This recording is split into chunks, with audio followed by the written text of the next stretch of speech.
चीन के satellite killer अंतरिक्ष यान ने अंतरिक्ष में अमेरिकी सेना को अपने टो, नेविगेशन और ईडब्ल्यू उपग्रहों को पंगु बनाकर अंतरिक्ष में घुसने की धमकी दी।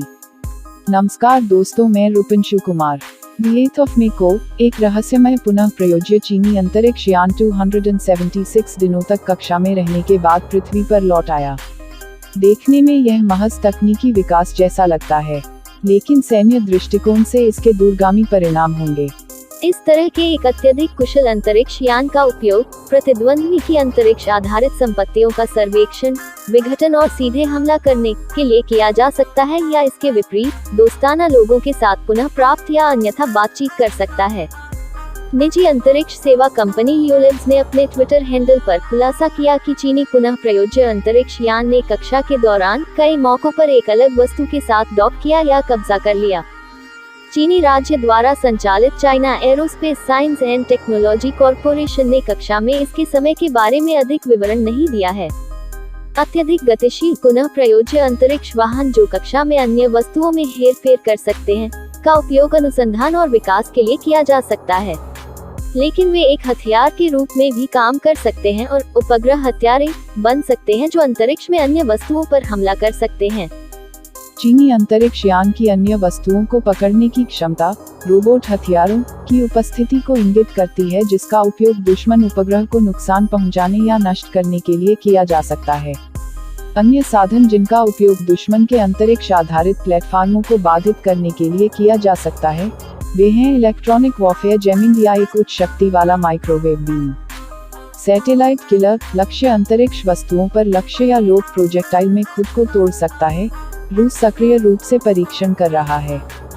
इन उपग्रहों का कम खतरनाक उद्देश्य छाया और अन्य अंतरिक्ष वस्तुओं पर खुफिया जानकारी एकत्र करना हो सकता है। इस तकनीक का अन्य सहज अनुप्रयोग अन्य अंतरिक्ष संपत्तियों का निरीक्षण, ईंधन भरना और सेवा करना है।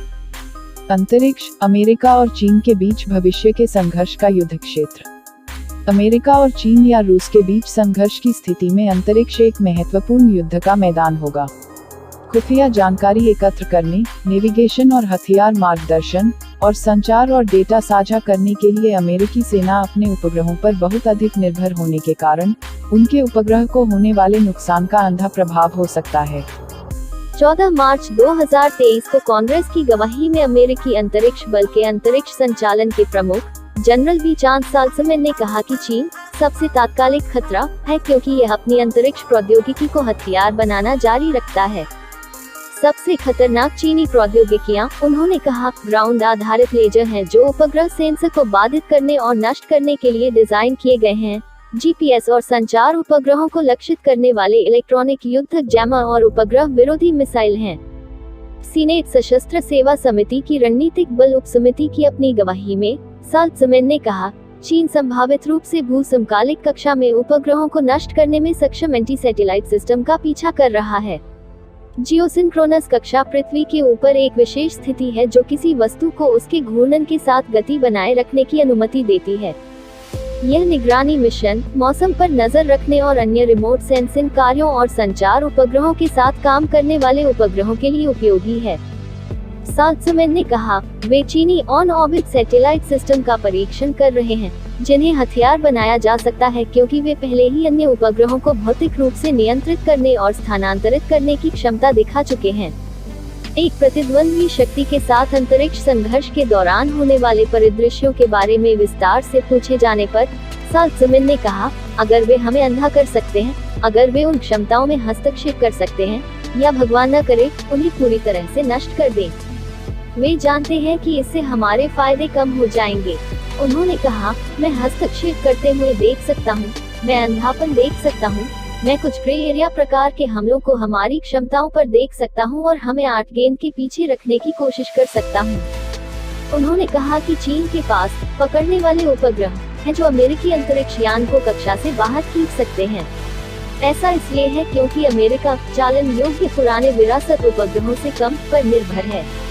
यही कारण है कि हाल ही में गठित अमेरिकी अंतरिक्ष बल अपने वर्तमान भूस्थितिक उपग्रहों को छोटे उपग्रहों के प्रसार नेटवर्क में बदलने की योजना बना रहा है। एंटी सैटेलाइट हथियारों की दौड़ की उत्पत्ति 2007 में हुई थी, जब चीन ने अपने ही एक मौसम उपग्रह को मिसाइल से मार गिराया था। 2022 के लिए तेजी से आगे।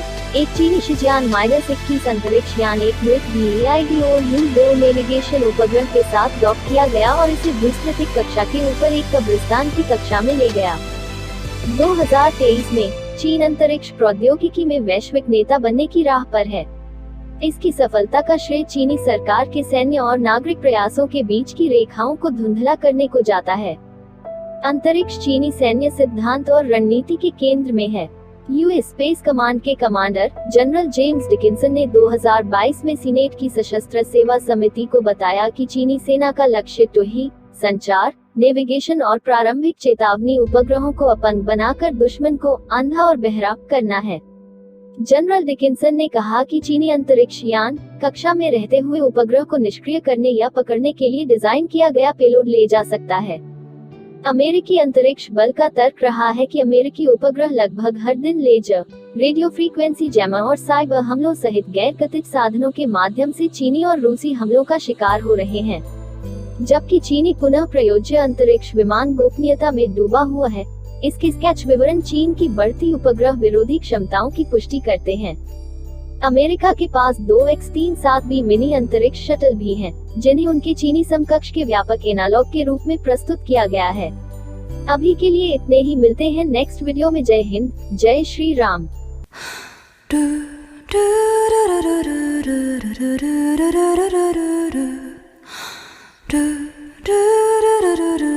do do do do do